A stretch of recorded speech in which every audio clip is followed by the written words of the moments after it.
আমরা ধরি সুদের হার r%, তাহলে প্রশ্ন মতে আমরা লিখতে পারি 300 ইন্টু 4 ইন্টু r ভাগ 100 যোগ 500 ইন্টু 5 ইন্টু r ভাগ 100 সমান সুদ বা মুনাফার পরিমাণ অর্থাৎ 481 টাকা। এখন আমরা কাটাকাটি করলে নিচ থেকে 2টা শূন্য, উপর থেকে 2টা শূন্য, প্লাসের ডান দিকেও একইভাবে নিচ থেকে 2টি শূন্য, উপর থেকে 2টি শূন্য।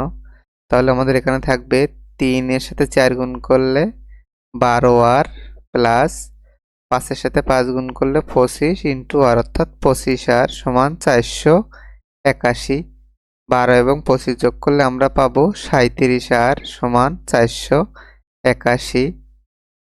481কে 37 দিয়ে ভাগ দিলে আমরা পাবো 13। সুতরাং সুদের হার 13%। এটাই আমাদের উত্তর।